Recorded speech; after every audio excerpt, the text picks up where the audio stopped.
Every time a huge new project gets announced, a dam, a mine, a massive wind farm, it comes with this big promise of progress. But how do we make sure that promise isn't built on a hidden human cost? Well, that's what we're digging into today. Social Impact Assessment, or SIA. It's this super important tool for managing the risks and, yes, the opportunities that come with any big development. I mean, this is the dream, right? In a perfect world, progress looks just like this. You've got new, clean energy, you have better infrastructure, and you have communities that are absolutely thriving, all living in harmony with nature. It's a vision of shared prosperity, where development actually lifts everybody up. This is always the goal. But when that human element gets overlooked, the reality can turn into an absolute nightmare. And these pictures, they're not just some abstract warning. They represent real people, real families, in communities that were completely shattered by industrial mistakes. The price of progress was paid with their health and their livelihoods. The stakes are just incredibly high. And that really gets us to the heart of the matter, doesn't it? This double-edged sword of progress and its perils.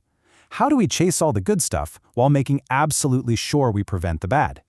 Okay, so let's ground this in a bit of history, because these examples are so powerful. On one hand, you've got Minamata's disease, which was caused when a factory dumped mercury into the water. It led to these terrible neurological problems and basically destroyed an entire fishing community. Then on the other side, you have widespread arsenic poisoning from contaminated groundwater, leading to cancers and just this crushing socioeconomic burden. In both cases, the legacy was a really painful lesson that forced the world to create stricter rules. It's a stark reminder of why we need to be proactive. So, with those kinds of disasters in the back of our minds, the big question is, how do we actually do better? This is exactly where a structured, forward-thinking process comes in. So, let's finally define what a social impact assessment really is. At its core, a social impact assessment is pretty much what it sounds like. It's a formal, systematic way to figure out how a project is going to affect real people, their health, their culture, their jobs, their rights, before any damage gets done. It's all about looking before you leap. And this is important. It's not just about stopping bad things from happening. A really good SIA is also looking for positive opportunities. How can this project create local jobs? Can it improve schools or healthcare? It also fits right in with environmental assessments and modern ESG, that's environmental, social, and governance frameworks.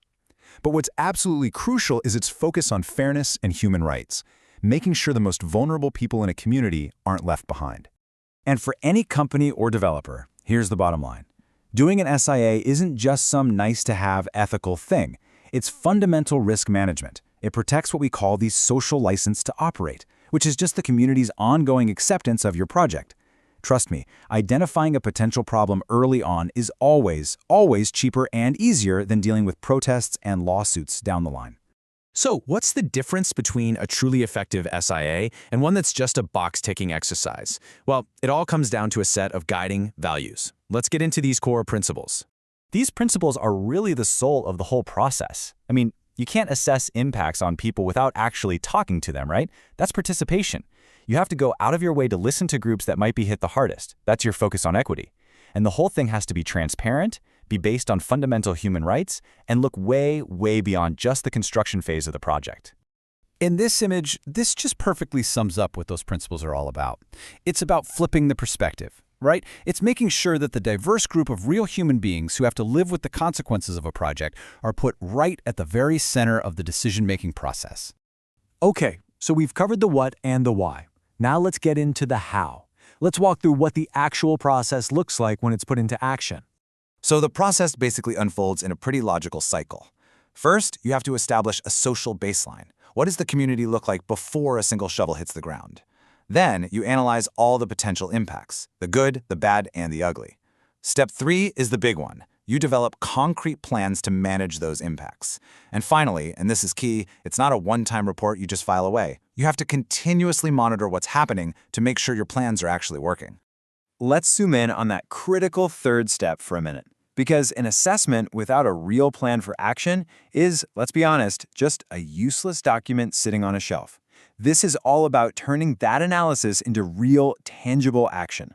When you're trying to manage negative impacts, there's a clear best practice model everyone follows. It's called the mitigation hierarchy. The number one, top of the list goal is to avoid the impact altogether. Maybe that means you move the project. If you absolutely can't avoid it, then you try to minimize it. If there's still an impact after that, you work to restore what was lost, and only as a last resort, do you move to offset or compensate for whatever damage is left. Okay, so all of this thinking, all of this planning, it all comes together in a formal document called a Social Management Plan, or SMP. This is where the rubber meets the road. An SMP isn't some vague promise. It's a detailed game plan with specific people assigned to roles, with clear budgets, and with firm deadlines. This is where accountability lives.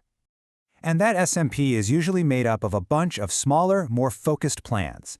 For instance, you'll have a stakeholder engagement plan that details exactly how you're going to keep talking with the community. You'll have a complaint mechanism so people have a clear way to raise issues if things go wrong, and if people's livelihoods are affected, a livelihood restoration plan spells out exactly how you're going to help them get back on their feet. And this all brings us to our final and maybe the most important idea of all. The goal of a modern social impact assessment is really evolving. It's moving beyond just preventing harm and into the realm of actively creating shared value. So the big question I really want to leave you with is this. For any major project, is it really enough to just do no harm, or should we be demanding more? Should the ultimate goal be to create genuine, lasting value that's shared, value that ensures when progress happens, the community doesn't just survive it, it actually thrives because of it? Something to think about.